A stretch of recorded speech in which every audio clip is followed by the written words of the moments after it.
to our third tutorial in the series on drawing the half figure. In the previous lessons we looked at drawing hands in several different gestures, and now we're going to look at the basic structure for drawing the half figure in the frontal pose. If you're preparing to paint the icon on a panel, you can either draw the sketch directly onto the panel, or you can draw it onto paper and then transfer it onto the panel. In this case, you should draw the exact outline of the panel and the raised border if it has one, so that the proportions will be correct for the panel. We can assume that this piece of paper is our panel, and if we draw an axis line right down the center,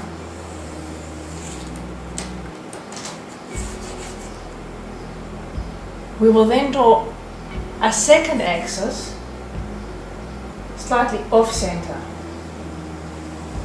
because we're going to be drawing the figure in a dynamic frontal pose, and if it's on the center it'll end up being off center. So we're going to use this as our axis. Then we'll find the point where the top of the head will be, leaving enough room for the halo above. If you're working on a panel that has a raised border, the halo can come out over the raised border. If you just have a thin border around the edge or a flat panel, then make sure you just leave enough room so that it's not touching the border. So we'll have the top of our head around here, and then the length of a half figure is 3 heads. So we'll divide our panel into 3 heads, and we can leave some space at the bottom. It's best not to make it shorter than 3 heads, because that creates problems when trying to fit the hands in, and it can end up with the head looking too big for the panel. So we have our 3 heads for the figure. We'll divide this into 4. Remember that the nose length, which is this one, can be slightly longer than the chin and forehead, and is the same length as the head. And we'll draw our oval on this line.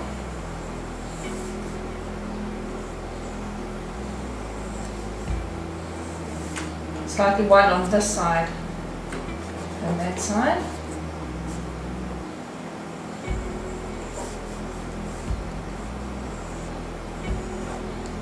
Again, our hair will be slightly wider over here.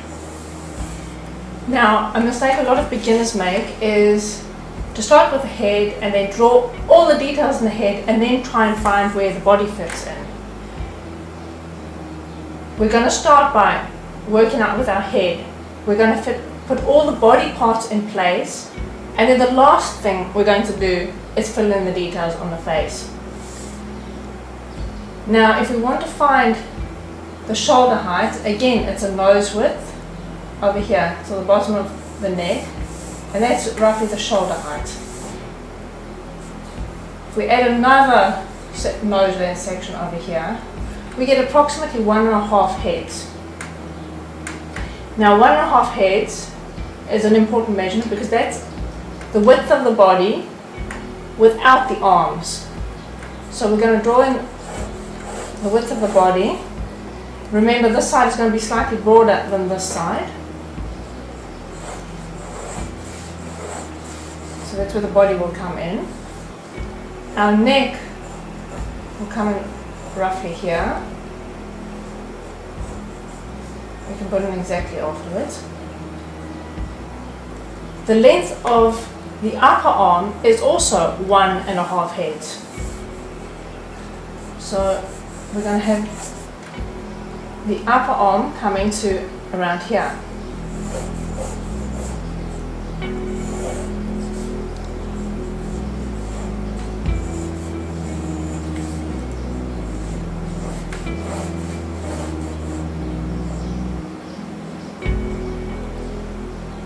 Now, a mistake that a lot of beginners make when drawing icons is instead of working out where the arms and the hands fit in, they start immediately trying to draw garments. And then they'll sort of stick a hand in over here that'll come out at a funny angle.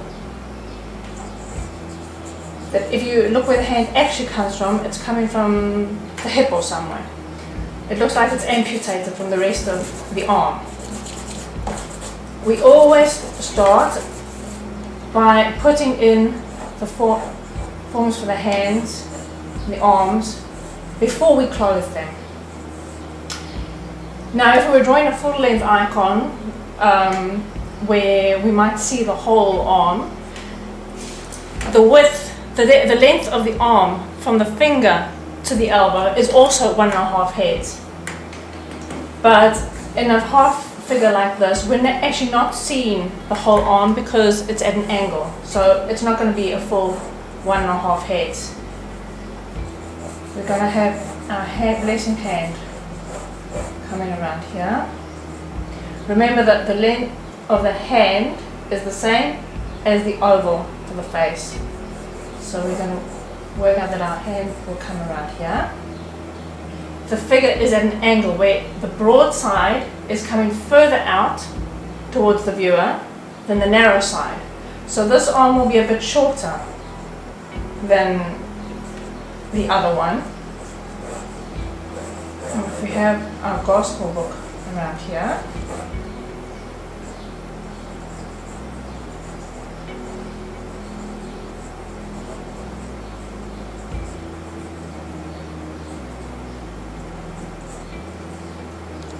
this hand will be roughly here.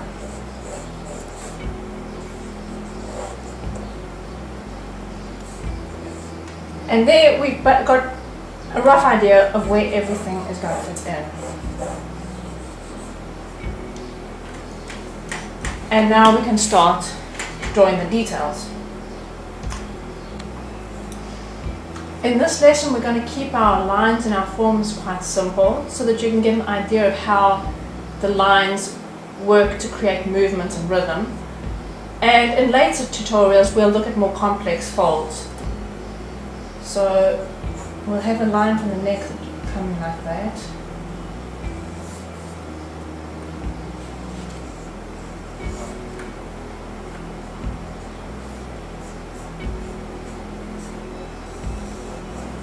And you can see here immediately how we're using transverse lines.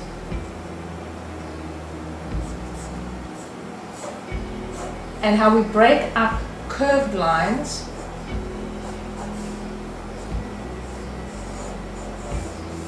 except for the main outlines.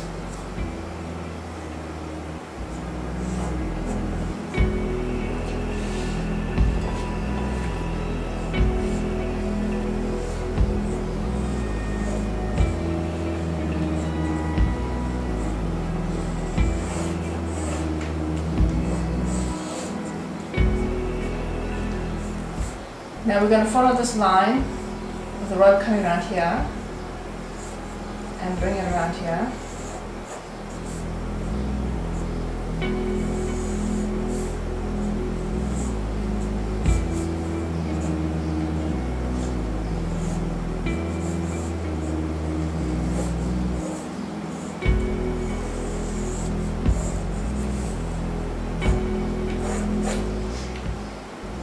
And so we're going to get the outline of the form first, of the arm, and then we're going to start dressing it.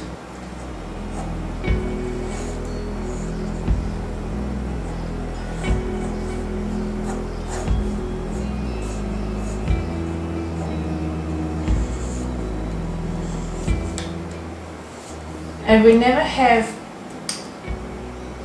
lines coming with no rhyme or reason all over the place. Everything flows from one line to the next, creating a rhythm.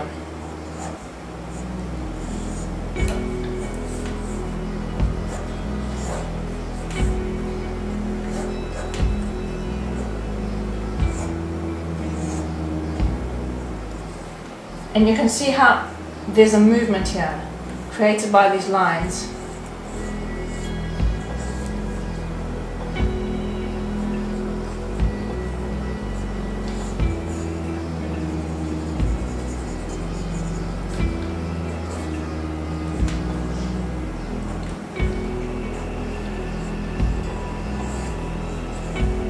Outline the hand, and this time you could make the fold come like this.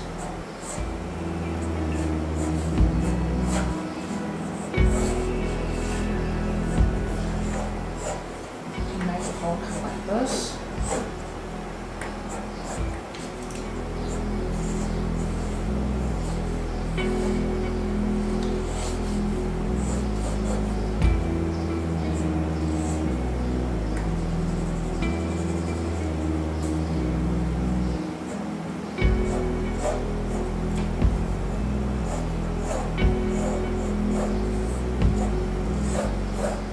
Again, you see the use of transverse lines. The lines are coming like this, and the line coming like that. And here we've got the waist.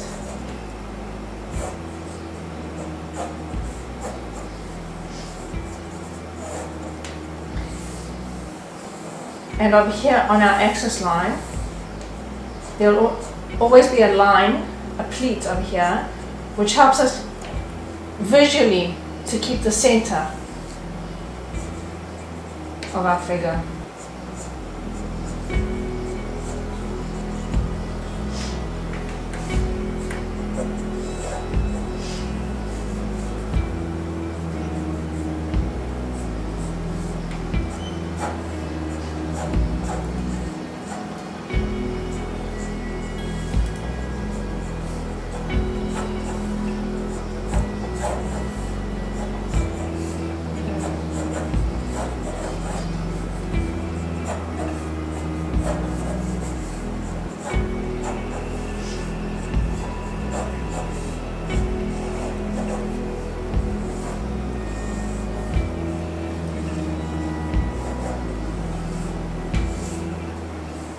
And now we'll start drawing our hands in. Here we'll draw the archaic type blessing hand.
And the hand holding the gospel book. For more explanations on how we draw these hands, you can see the previous videos.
And then the last thing we do is add the details to the face.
One thing I want to point out here,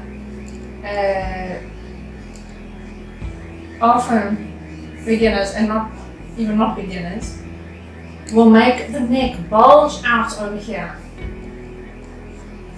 But the light that comes over here on the edge of the beard is not part of the neck. The neck comes in the same place it comes in every icon. From this point in the bottom of the ear over here, and from the corner of this eye. The flesh tone we see on the edge of the beard over here is a reflective light that distinguishes the beard from the hair next to it. It's not, his neck doesn't come and bulge out like this, so be careful.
when we want to draw the halo, we want to find the middle of the head, not the axis line that we've used. So, maybe here. Normally I would do this on a flat surface and not on a drawing board.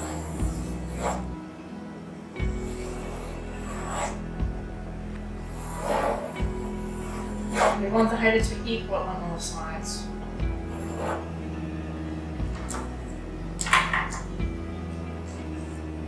There's no rule about how wide exactly the halo should be, but it should be around shoulder width.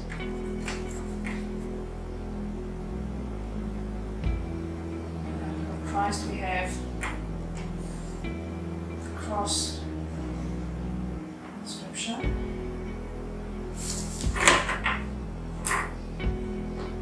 This 5 centimeters on this particular icon.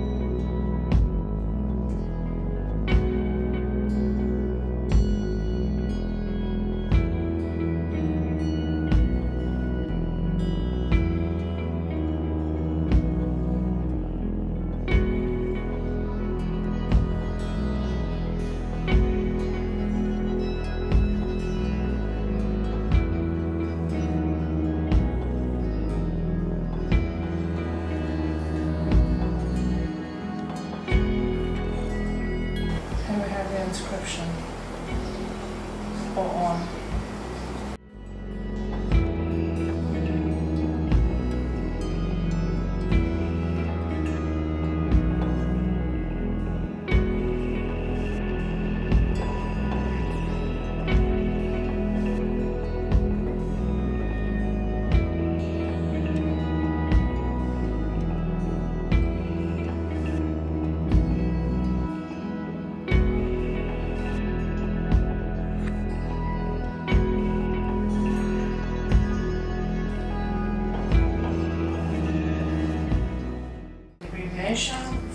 Jesus Christ.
And there we have a half figure of Christ in the frontal pose. Hope you've enjoyed this tutorial. Until next time.